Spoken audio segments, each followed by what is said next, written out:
A very good morning, aspirants. Nothing is impossible because the word itself says I am possible. With this quote for the day, we warmly welcome you all to the yet another episode of Civilspedia's Daily Current Affairs Analysis brought to you by Shankar IAS Academy for the day of 16th November. And we also kindly request you to subscribe to the Shankar IAS Academy YouTube channel and don't forget to click the bell icon to receive the on-time notification. And there is a small and important announcement from the Shankar IAS Academy that the batch 3 of pre-storming UPSC Prelims test series is about to start from 19th November 2025 and it will be available in all the branches of Shankar IAS Academy and it is also been available in both online and offline mode. So please register yourself for this exam through the QR code given below, or you can register yourself through the registration link which is available in our website and clear the UPSC prelims of 2026. And here are the list of topics taken for today's discussion. And the first topic is about the Pradhan Mantri KISAN Nidhi, and the second topic is about the Digital Personal Data Protection Act of 2023 and the recent amendment to the RTI. And the third topic is about the new generation man portable autonomous underwater vehicle. And the fourth topic is about the global carbon project from the mains perspective. And the fifth topic is about the prelims focus, where we discuss important topics or current affairs which are very relevant for our UPSC prelims. Our Prime Minister Narendra Modi is about to release the 21st installment of Pradhan Mantri KISAN Nidhi on 19th November 2025. So with this news background from the Press Information Bureau, we will be discussing or having an overview about the PM KISAN Yojana in detail. So this scheme is a central sector scheme which is being 100% implemented as well as funded by the Union Government of India, which was launched on 24th February 2019. And what are the benefits that is being provided under this PM KISAN Yojana? It provides rupees 6,000 per year to the eligible land holding farmer families in 3 equal installments, that the farmer family will get around 2,000 every 4 months in a year. And what are the criteria that are being underlaid under this PM KISAN Yojana to get the benefits under the scheme? The land holding farmer family will have to maintain the proper land record and has to be updated in a proper manner, and it also has to be seeded with the Pradhan Mantri KISAN Nidhi Yojana's portal. And a mandatory thing was the Aadhaar linked bank account, and the completion of eKYC is a mandatory under this scheme to eligible, which is also a criteria for benefiting under the scheme. And what are the latest update regarding the Pradhan Mantri KISAN Nidhi Yojana? The 21st installment to be released on 19th November 2025, and what was the total amount that got dispersed till date was around 3.70 lakh crores has been dispersed to over 11 crore farmer families, and the 25% of beneficiaries are women, which reflects the inclusivity in the farming section. And what are the major digital innovations that got integrated under this PM KISAN Yojana? That is the Aadhaar based or the Aadhaar enabled eKYC option, that the farmer can be availed the eKYC option through OTP based eKYC or the biometric based eKYC, or it can be completed using the face authentication eKYC. It was based on the Aadhaar, and this face authentication can be completed for the farmer itself, or it can be availed to the fellow farmers. And the other digital innovation which got integrated under this PM KISAN Yojana is the dedicated mobile app known as the PM KISAN, which increases the access to the services directly for the farmers, which enables the farmers to check the status as well as to complete the eKYC, and also can be tracked the payment which got to be dispersed to the farmers. And the other digital innovation was the portal, that is PM KISAN portal under pmkisan.gov.in, under which the farmers corner will enable the farmers to check the status under the know your status, and the farmers can also self registration under the scheme to get eligible beneficiary under the scheme. And the Aadhaar based bank account opening will also be processed through the India Post Payment Bank, will also be enabled under this portal, and the registration will also be possible under the common service center across the nation.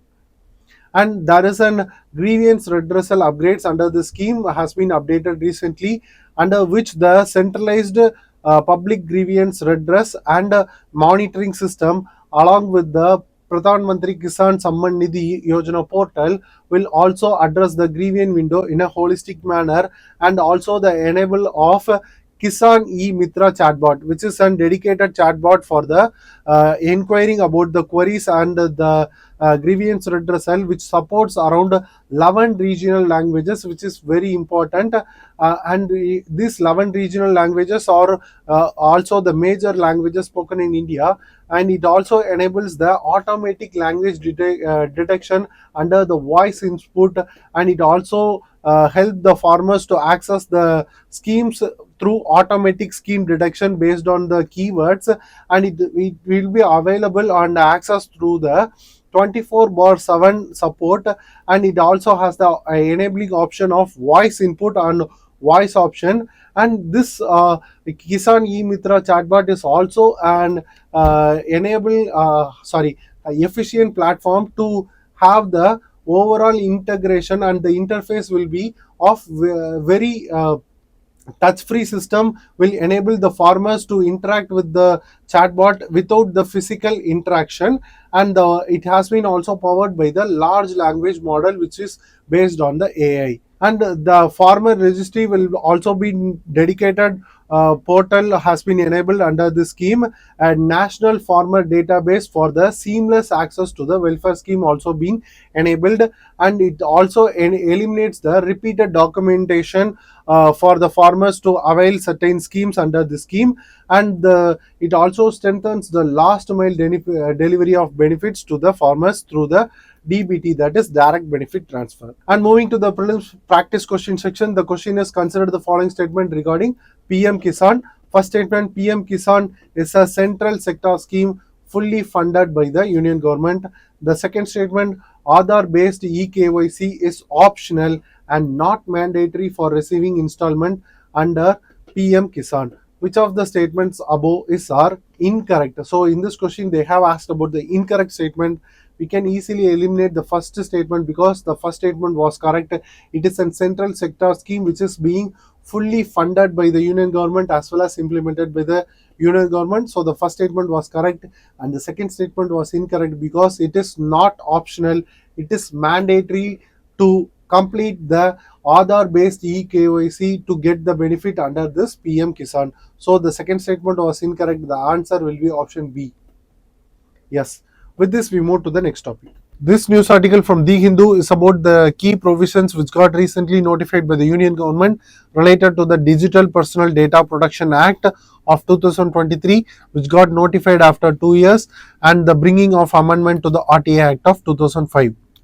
So what are the key points associated with this news article? That the union government got notified the key provisions of DPDP Act of 2023 and the DPDP rules of 2025, under which the key provisions got recently notified by the union government.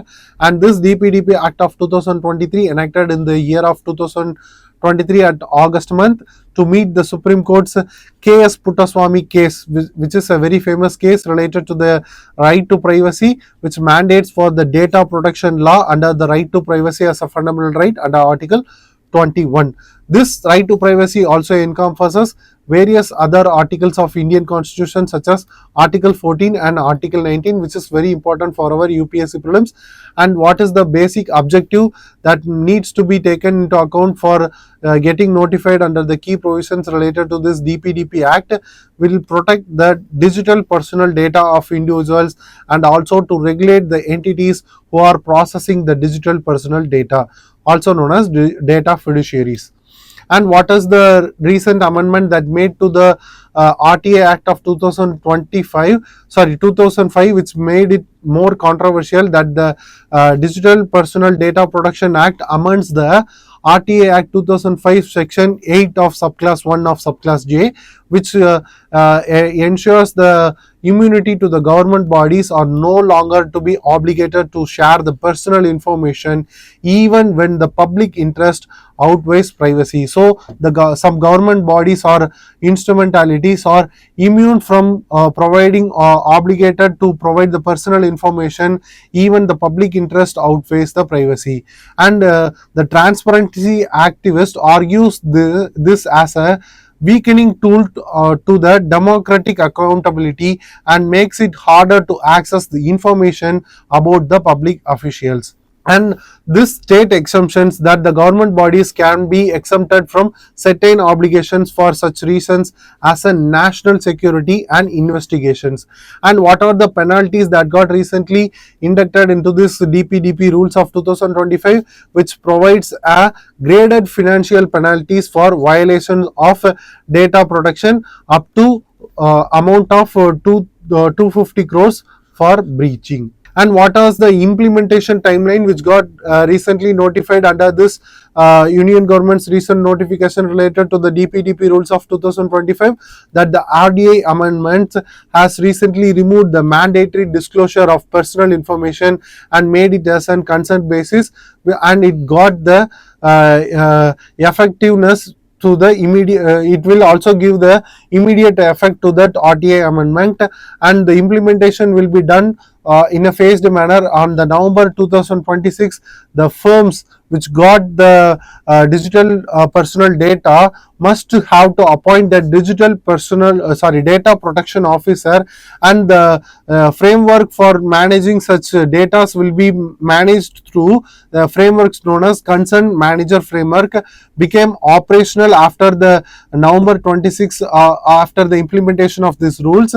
And the data has to be done or monitored on a consent basis, and the framework will implement the data correction as well as the deletion request.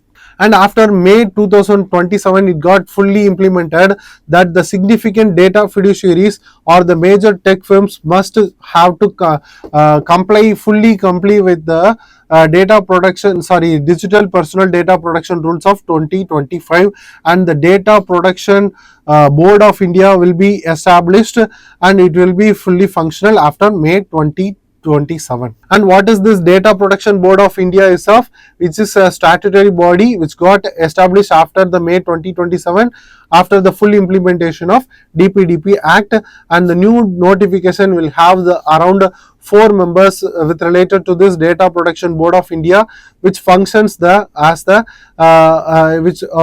the primary functions including the conduction of inquiries and imposing of penalties and handling complaint related to the data breaches, and also impose the penalties related to the complaints that got involved. And it will be appointed by the Ministry of Electronics and Information Technology, and the civil society will be concerned over this appointment regarding the independent functioning of this data protection board of India. And moving to the practice question section, consider the following statement regarding the digital Personal Data Protection Act of 2023. First statement, the Act provides exemption to the certain state agencies, allowing them to process personal data without consent under specific conditions. Second statement, under the recent amendment to the RTI Act of 2005, public authorities must disclose personal information of officials if the public interest outweighs their right to privacy. Which of the above statements are correct? So in this question they have asked about the correct statement, and the first statement was correct because the Act provides exemption to certain state agencies or government instrumentalities and allowing them to process personal data without consent. So this statement was correct, and the second statement was incorrect because the public authorities must not have to disclose certain information of official if the public interest outweighs the right to privacy. So the second statement was incorrect. The question, the answer for this question will be option A1 only. Yes. With this, we move to the next topic. Recently, Defense Research and Development Organization has developed a new generation man-portable autonomous underwater vehicles for mine countermeasure missions. And this autonomous underwater vehicles will act similarly like the unmanned aerial vehicles or drones, which can be operated remotely, and we can simply term this man portable autonomous underwater vehicles as unmanned underwater drones. So with this news article from the Press Information Bureau, we will be discussing in detail about the technology that has been developed by the DRDO, and it has been specifically developed by Naval Science and Technological Laboratory of Visakhapatnam, which is a premier body of Defense Research and Development Organization lab, which specifically involves in the production and development of naval systems, underwater weapons, as well as the involving in the research of hydrodynamics in nature. And the objective is to involve this technology into mine countermeasure operations for Indian Navy. And this new version or this new generation will enhances the autonomy or emphasizing the autonomy, portability, as well as the rapid deployment of this technology where it has been operated. And what are the key features of this man portable autonomous underwater vehicles? It has been equipped with two technology known as side scan sonar, with which we can easily obtain the real time imaging of the seabed, and the second technology was the underwater cameras, with which we can easily obtain the visual confirmation regarding the underwater scenarios. And it also has been onboarded with the deep learning based target acquiring algorithm, which automatically enhances the target recognition, and it also autonomously detects and classifies the mine like objects in the underwater region. And it also reduces the operator's workload as well as reducing the mission time in common. And what are the advanced capabilities that it has in hand was, it has been already equipped with a robust underwater acoustic communication system, which enables the mutual data exchange between the various autonomous underwater vehicles which got submerged into the sea for proper monitoring. And it also enhances the situational awareness as well as proper coordination between the multiple autonomous underwater vehicles involved in such mission. And this man portability will enhances the smaller logistic footprints with regarding the deployment of this technology into such areas. And it has been also been suitable for rapid response with related to the marine naval mine warfare. And there is an UPSC previous year question related to the defense technology that has been developed recently. This UPSC question was reflected in the year of 2018, and the question is, what is terminal high altitude area defense, sometimes seen in the news? Option A, an Israeli radar system. Option B, India's indigenous anti-missile program. Option C, an American anti-satellite missile system. Anti-missile system. Option D, a defense collaboration between Japan and South Korea. And the answer for this question will be option C. It is an American anti-missile system which was recently in news at that time. So it has been reflected in the UPSC question. Yes, the answer is C. With this, we move to the next topic. This editorial article from the Indian Express explains about the global carbon project, as well as it emphasizes the need for clean energy as well as climate resilient mechanism to mitigate the dangerous impact of global warming. So what is this global carbon project report, which got recently released in the 2025 at the COP30 of Brazil? And this global carbon emission will set to reach a record high in the year of 2025, which got recently studied by the 130 scientists under the global carbon project, which provides the updated global emission trajectory as well as carbon budget status. And what is the key message that got to be noted from the global carbon project report? The decarbonization efforts that are taken as of now are insufficient to contain the global warming to the safer limits. And what is the emission trend according to the report related to the major economies? The annual emission got increased between the years of 2024 to 2025. With related to the USA, it got increased by 1.9%, which is a complete reversal related to the 20 years declining trend. And with related to India, it got increased by 1.4 percentage, but got in a slower rate than the 2024, because the adoption of more renewable energy section, and the China and European Union, it was increased around 0.4 percentage. And what are the India specific highlight related to the global carbon report? The electricity sector's emission got declined in early 2025 due to the prevalence of cooler summer, as well as the earlier arrival of monsoon season, and there is a sharp rise in solar and wind deployment, which is a very possible and very accommodative renewable section. And the long term trend related to India's greenhouse gas growth rate fell from to the 6.4 percentage, which was prevalent over the 2004 to 2015, which got reduced to 3.6 percentage between the years of 2015 to 24, indicating the falling carbon intensity.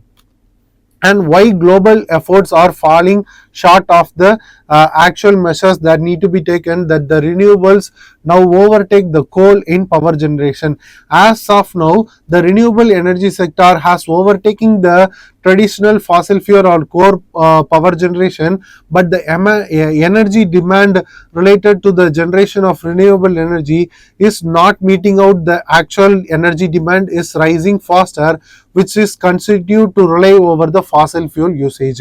And the global emission may flatten by the year of 2030, but not enough to meet the Paris Agreement to contain the global warming at the rate of 1.5 degrees Celsius as a target, which got not to be meted out as of 2030. And the carbon budget for the 1.5 degrees Celsius will likely to be exhausted soon at the current emission rate. If the current carbon emission rate is prevailing, we cannot meet out the carbon budget to contain the 1.5 degrees Celsius is not to be contained as of now. And another COP30 linked report related to this report of global carbon report also warns about the current pathway of maintaining this trend will also lead to the 2.6 degree warming pathway. And what are the implications that are associated for the world, which will escalate the climate related incidents as well as the climate related risks, such as the incidents of extreme floods can be happened, or droughts can be occurred, and cyclone will be occurred frequently, and there will be a rise in sea level, and the glacial areas got declined, and the glacial flow will be in a declining trend, and the climate induced livelihood losses will be more with related to the current trend, and the developing nations will be the most effective nations with related to the global south, which is the developing nations which are vulnerable due to the limited adaptation capacity with related to the climate change. And what this conference of parties 30 must has to deliver with related to the clean energy transition, there will be a rapid expansion for the renewable energy sector, as well as the storage mechanism need to be accommodated for the storage of electricity as well as the energy, and there will be possible for the promotion of green hydrogen as well as electric vehicles, and the phasing down of fossil fuel usage needs to be done in an accelerated manner, and there should be a strong formulation as well as framework for the financing as well as technology transfer for the developed nations. And related to the adaptation as well as resilience mechanism, climate proof key sectors and infrastructures need to be developed in a phased manner and in an increased accelerated manner, and strengthening of early warning systems, resilient housing mechanisms, and the coastal protection mechanism need to be upgraded in a faster manner, and ensuring of dedicated loss and damage fund, which will be discussed already earlier in the previous video, this loss and damage fund related to the vulnerable nations or the global south, which are developing or least developed nations, specifically to the small island nations which are very vulnerable to the climate change activities, are to be dedicated with the this kind of funds will enhance the adaptability with related to these nations.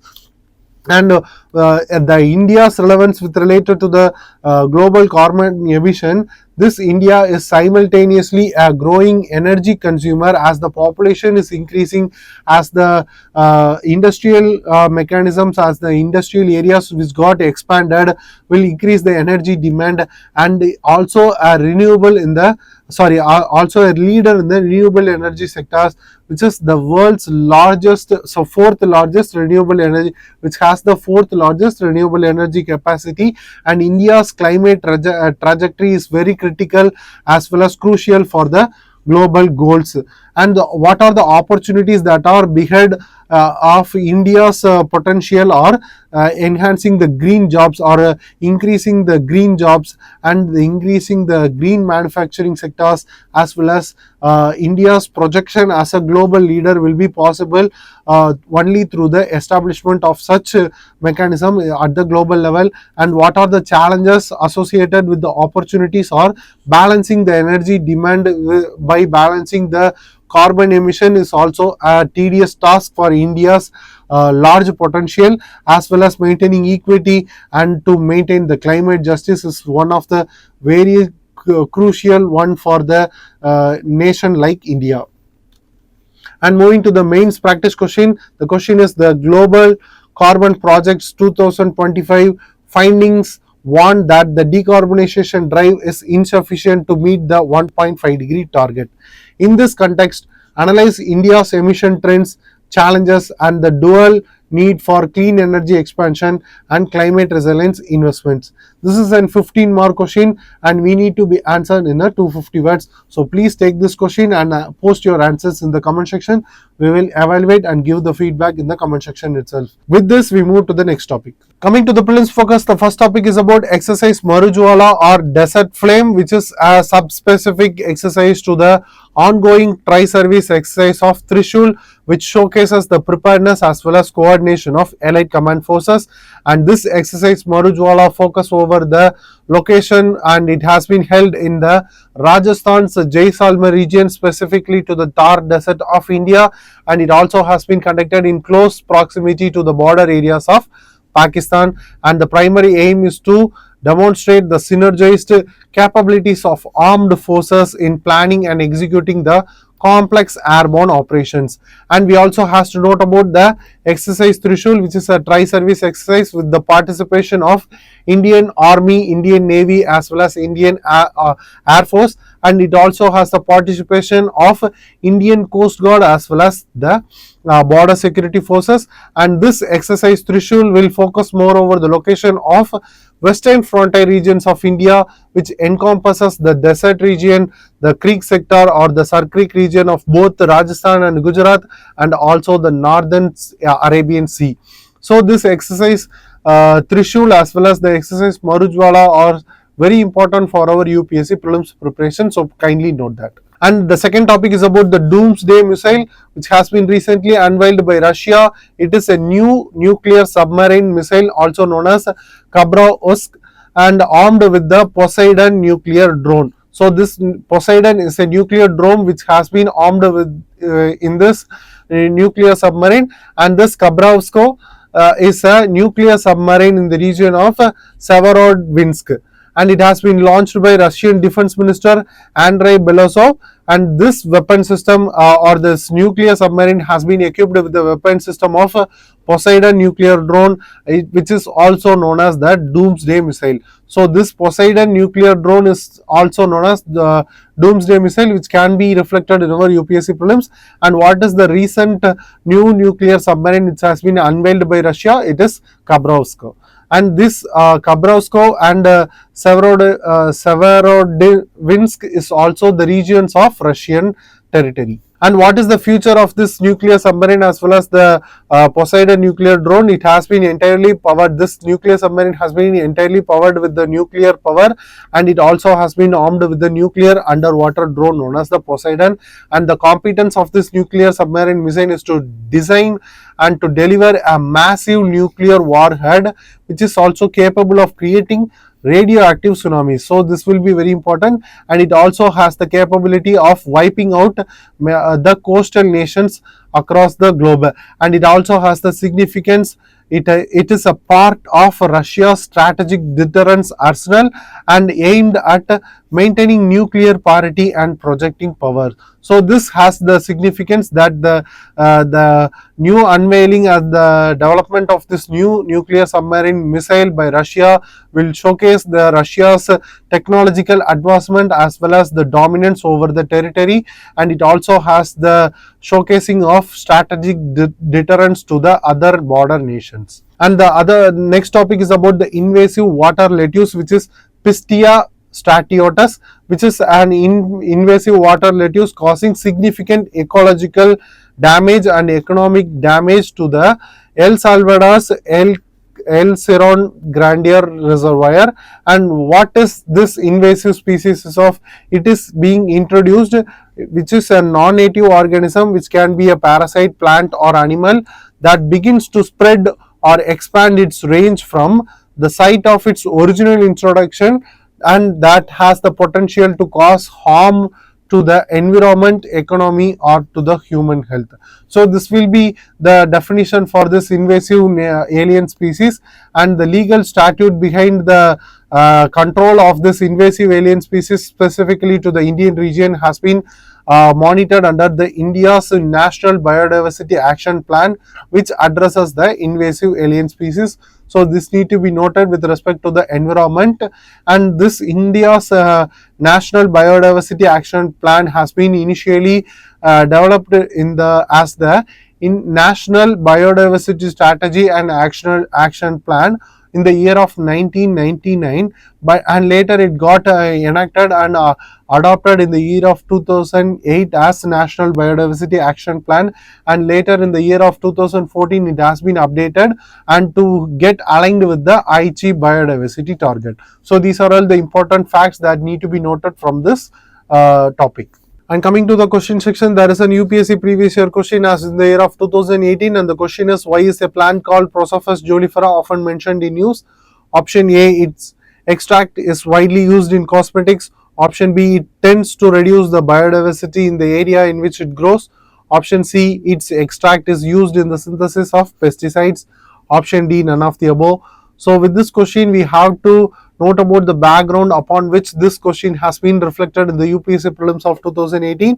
In the year of 2017, Madras High Court bench consists of 3-member bench has issued orders regarding the removal of this Prosopis julifera, which is an invasive alien species, in a phased manner. So this has been reflected in the subsequent year of 2018 UPSC. So there may be a probability of asking question regarding the species in news which has been reflected in the upcoming prelims. So we need to be very clear of that, and the answer for this question will be option B, which tends to reduce the biodiversity of that region and the area in which it grows. So the option B will be the correct answer.